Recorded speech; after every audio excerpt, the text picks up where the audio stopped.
MP Anwar হত্যায় ঢাকায় গ্রেফতার শিমুল সহ ৩ জনকে কিছুক্ষণ পর আদালতে নেওয়া হবে। এ বিষয়ে জানাতে রাজধানীর মিন্টো রোডের ডিবি কার্যালয়ের সামনে আছেন রিপোর্টার আতাউর কাউসার।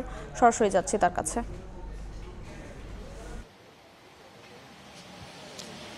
সংসদ সদস্য আনোয়ারুল আজিম হত্যাকাণ্ডের ঘটনায় এখন পর্যন্ত ৩ জনকে আটক করেছে ঢাকা মহানগর গোয়েন্দা পুলিশ। তারা বর্তমানে ঢাকা মহানগর গোয়েন্দা পুলিশ কার্যালয়ে আছে এবং শেরেবাংলা নগর থানায় যে মামলাটি হয়েছে সে মামলায় তাদেরকে গ্রেফতার দেখিয়ে আর কিছু সময় পরেই হয়তো তাদেরকে আদালতে পাঠানো হবে। আমরা দীর্ঘ সময় ধরেই ঢাকা মহানগর গোয়েন্দা পুলিশ কার্যালয়ের সামনে অবস্থান করছি এবং বিভিন্ন সূত্র থেকে আমরা যতটুকু জানতে পেরেছি আর ঘণ্টাখানেকের মধ্যে তাদেরকে আদালতের উদ্দেশ্যে পাঠানো হবে।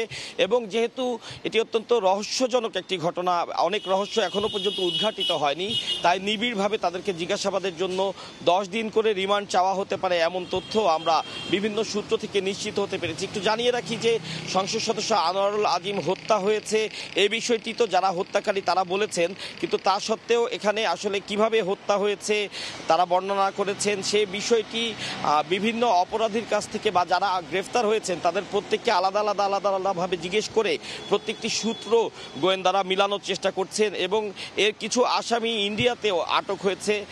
সেই আসামিদের কাছ থেকে যে তথ্য ইন্টেলিজেন্স ব্রাঞ্চ পেয়েছে তা ঢাকায় আটককৃত আসামিদের তথ্যের সাথে মেলানোর জন্য গতকালকে ইন্টেলিজেন্স ব্রাঞ্চের 4 কর্মকর্তাও ঢাকায় এসেছিলেন, তারাও এখানে জিজ্ঞাসাবাদ করেছেন।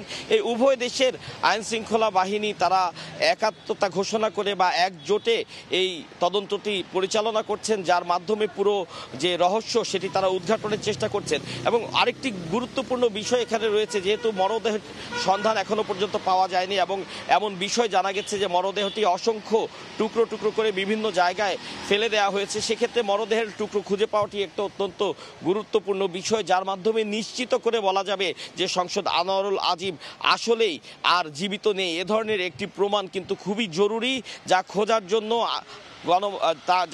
জন্য গোয়েন্দারা কাজ করছেন এবং সেসব কিছুই তারা খুঁজে পাওয়ার জন্য নিবিড়ভাবে জিজ্ঞাসাবাদের প্রয়োজন রয়েছে, যার কারণেই এই আসামিদের রিমান্ড তারা চাইবেন। তার কিছু সময় পরেই হয়তো তাদেরকে গোয়েন্দা কার্যালয় থেকে বের করে আদালতের উদ্দেশ্যে নেওয়া হবে এবং তখন যদি গোয়েন্দা কার্যালয় থেকে কোনো তথ্য জানানো হয় তা আমরা দর্শকদের জানিয়ে দিব।